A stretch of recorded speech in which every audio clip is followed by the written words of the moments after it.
Olá pessoal, tudo bem com vocês? Meu nome é Valen Beatriz e o vídeo de hoje é a resolução do questionário da unidade 5. Vamos lá? Primeira questão, ela diz: a bile é produzida pelo fígado armazenada na vesícula biliar e tem papel fundamental na digestão de lipídios. Os sais biliares são esteroides sintetizados no fígado a partir do colesterol e sua rota de síntese envolve várias etapas. Partindo do ácido cólico, aqui, a função representando um ácido, partindo do ácido cólico representado na figura, ocorre a formação dos ácidos glicocólico e taurocólico. O prefixo glico significa a presença de um resíduo do aminoácido glicina e o prefixo tauro do ácido taurino. Aí vamos passar. A combinação entre o ácido cólico e a glicina ou taurina origina a função amida, formada pela reação entre o grupo amina desses aminoácidos e o grupo. Então, a questão quer saber qual é a combinação que vai originar a função amida a partir do grupo amina e de que grupo. A questão quer saber o seguinte: qual é a função do ácido cólico que, reagindo com a função amina, vai resultar a função amida? Então, sabemos, que a amida ela é produzida por uma reação de condensação entre um ácido carboxílico e uma amina.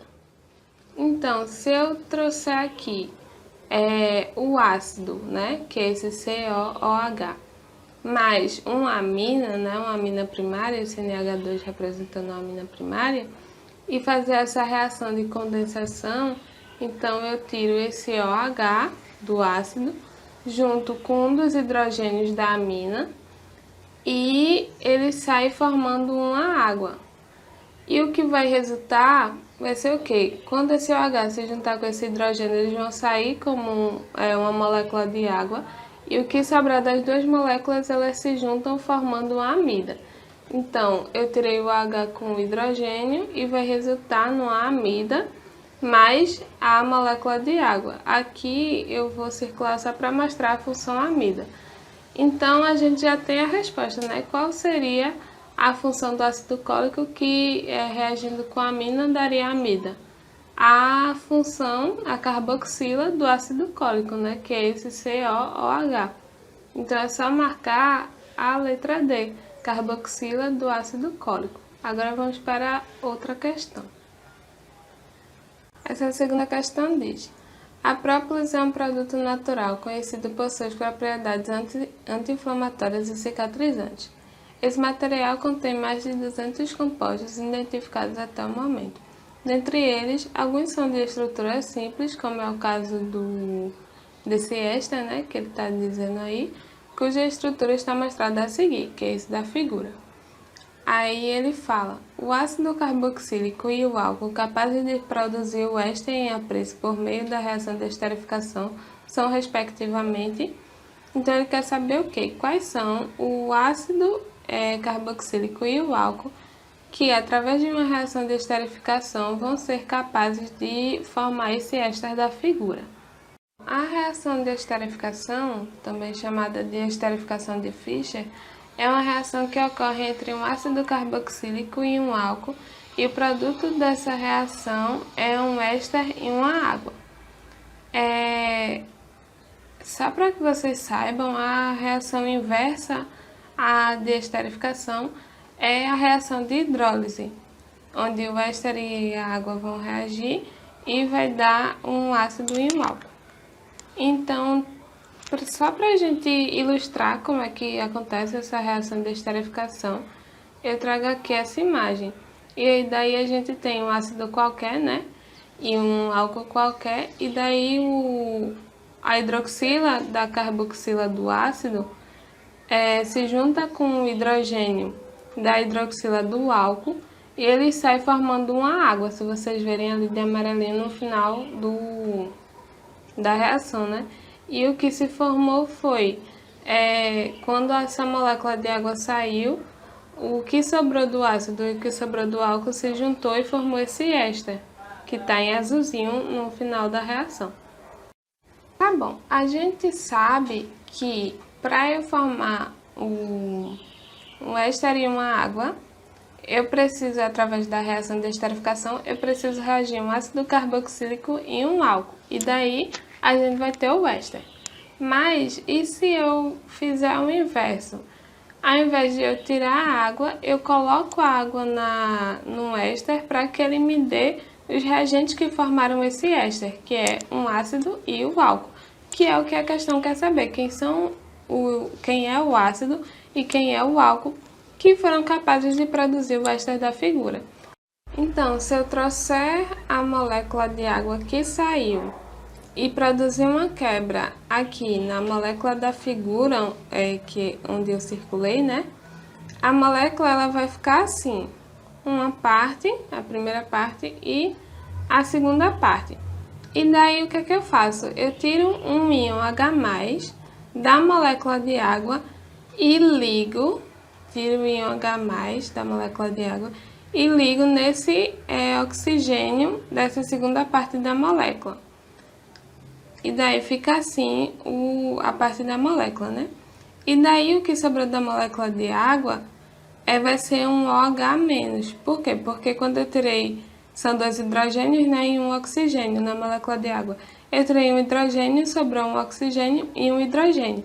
E eu pego essa hidroxila e ligo aqui, nessa posição. Coloco o OH- ali.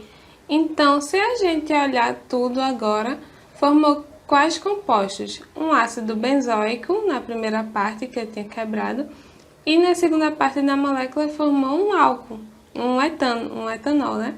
Então eu tenho um ácido benzoico e um etanol. Se a gente olhar para as opções, tem realmente essa resposta, que é a letra B, ácido benzoico e etanol. Então é só marcar. Para que vocês comprovem que realmente o ácido benzoico e o etanol passaram pelo processo de esterificação, resultando nesse éster da figura, eu vou colocar no próximo quadro para que vocês vejam direitinho e caso vocês queiram comprovar que são realmente esses 2 compostos que formaram o éster da figura. Então, para a gente comprovar e para ilustrar como realmente aconteceu, eu vou passar para o próximo slide. Então, aqui a gente tem o ácido benzoico e o etanol. E eu vou tirar esse OH, a hidroxila da carboxila do ácido. Vou juntar com esse hidrogênio. Elas vão sair formando uma água. E o que sobrou das 2 moléculas, né, tanto do ácido benzoico quanto do etanol, vão se juntar. E vai resultar num éster, que é exatamente o éster da figura. É isso, a gente comprovou a resposta da segunda questão, é realmente um ácido benzoico e um etanol que formam o éster da figura. E só para vocês lembrarem, a gente marcou a opção B, que foi ácido benzoico e etanol. Agora a gente pode passar para a terceira questão. A questão diz: hidrocarbonetos podem ser obtidos em laboratório por descarboxilação oxidativa anódica, processo conhecido como eletrossíntese de Kolbe. Essa reação é utilizada na síntese de hidrocarbonetos diversos, a partir de óleos vegetais, os quais podem ser empregados como fontes alternativas de energia em substituição aos hidrocarbonetos fósseis. O esquema ilustra simplificadamente esse processo. Daí ele traz essa reação, né, dizendo que ela sofreu a eletrossíntese de Kolbe. E daí ele pergunta: com base nesse processo, o hidrocarboneto produzido na eletrólise do ácido 3,3-dimetilbutanoico é o... Então a gente tem que saber o quê?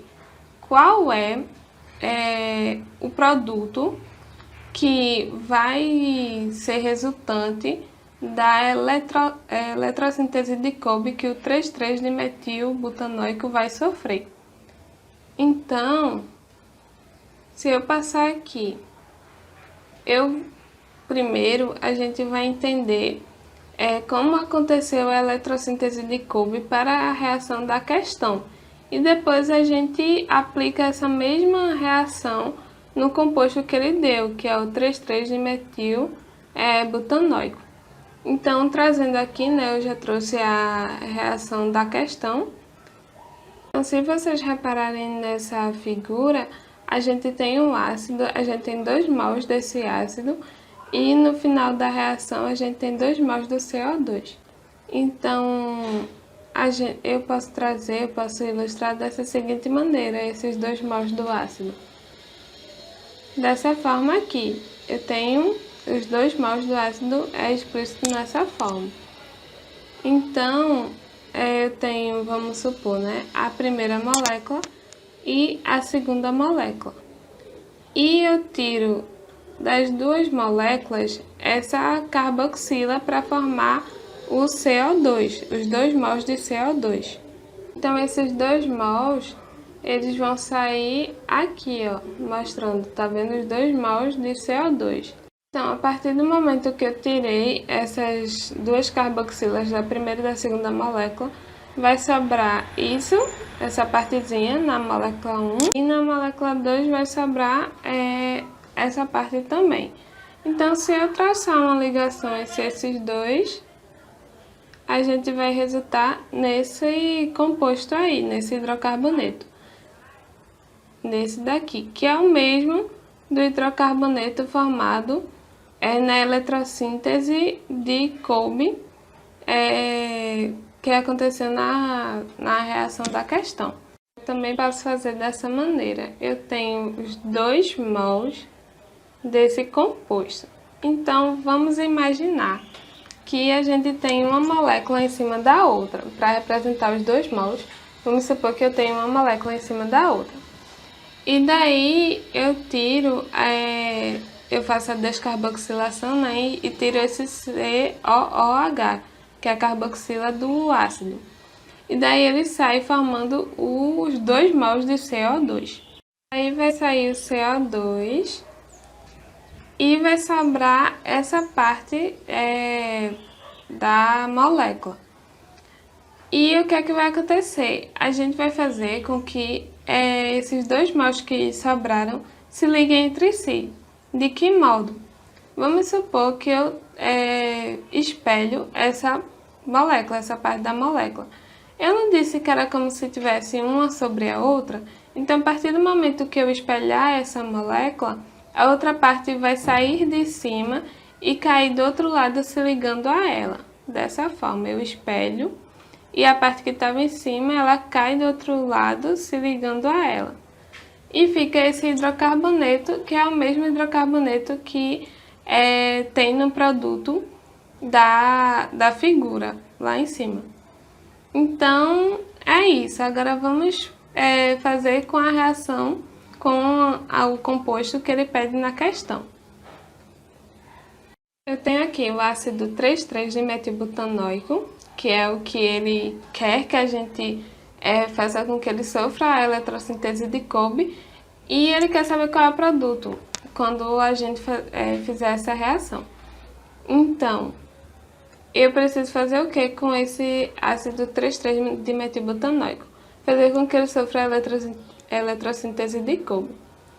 Então, a gente tem aqui os 2 mols desse 3,3-dimetilbutanóico, e daí a gente vai descarboxilar essa molécula. E daí eu produzo essa quebra e tiro esse COOH. E ele sai formando os 2 mols de CO2, né? E o que sobrou da molécula, que é essa partezinha aí, eu vou espelhar. E como eu disse anteriormente, é como se tivesse uma sobre a outra. A partir do momento que eu espelhar, a parte de cima vai cair se ligando a ela. Então, nessa ligação, vai cair o resto da molécula e vai formar esse composto da figura, esse hidrocarboneto. A gente já fez a eletrossíntese de Kolbe nesse 3,3-dimetilbutanóico. Já tem produto, só que o que a questão quer saber é qual é o nome desse produto. Então, eu vou trazer aqui o nosso hidrocarboneto, que a gente fez agorinha, a partir da eletrossíntese de Kolbe do 3,3-dimetilbutanóico. E, para a gente dar esse nome, a gente vai contar as cadeias carbônicas, né, para dar o nome tudo direitinho. Só que tanto faz a gente contar do lado, começar a contar do lado esquerdo ou do lado direito os carbonos. Por quê? Porque uma das regras, né, para começar a contagem da cadeia carbônica é que tem uma ramificação.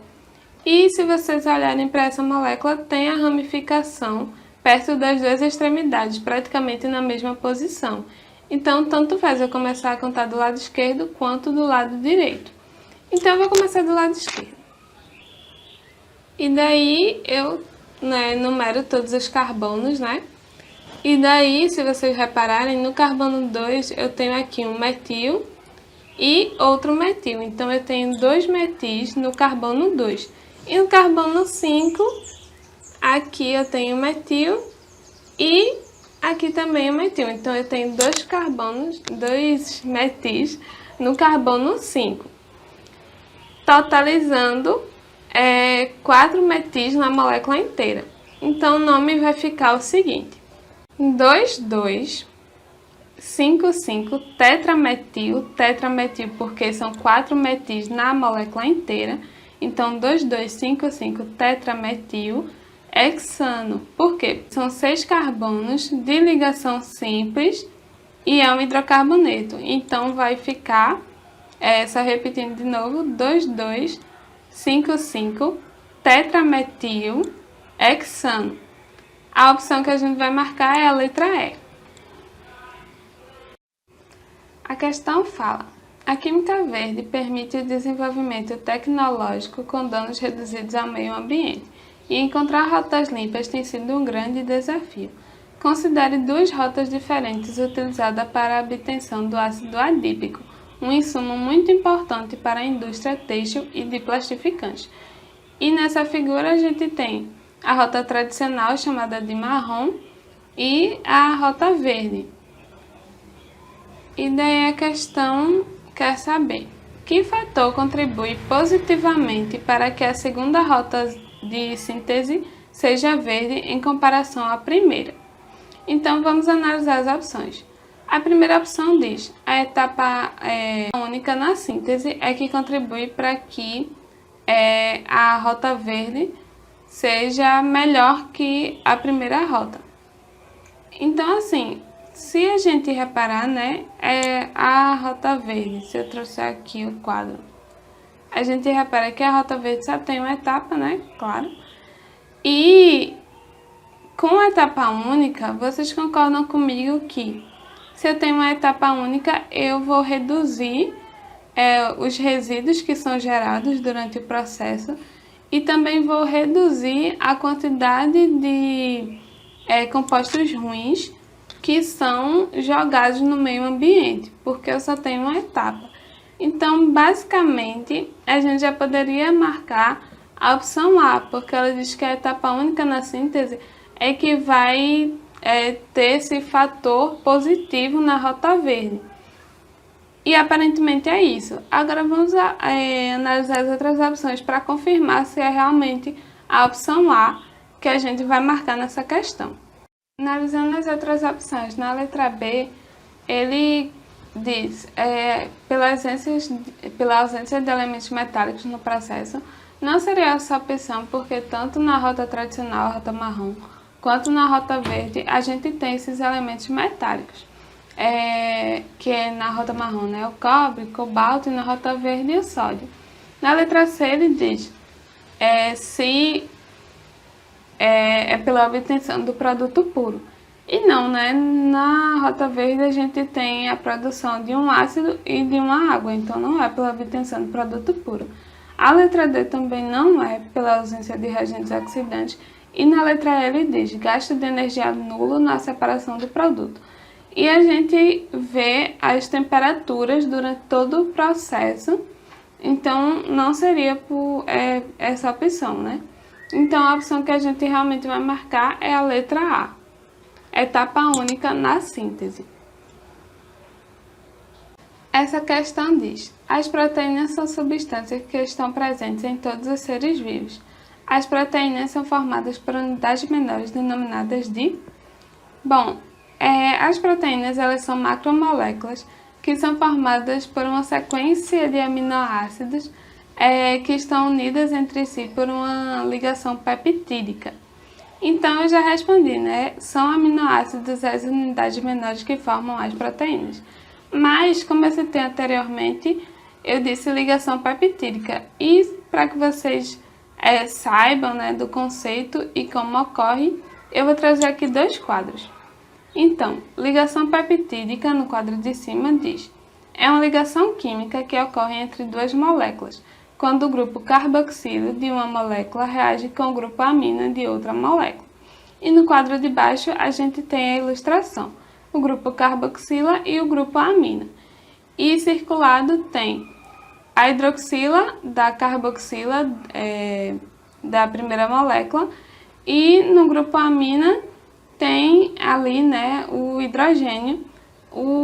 A hidroxila do grupo carboxila vai se juntar com o hidrogênio do grupo amina, vão sair formando uma molécula, né, de água, e o que sobrou, as ligações que ficaram sem o OH no grupo carboxila e no grupo amina sem o hidrogênio, elas vão se juntar e vai formar aquele circulado ali de azul no produto, que é a ligação peptídica.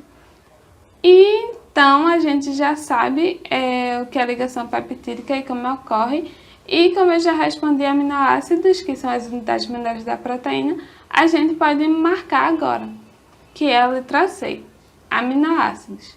Essa foi a aula de hoje, espero que vocês tenham entendido. Até a próxima e tchau!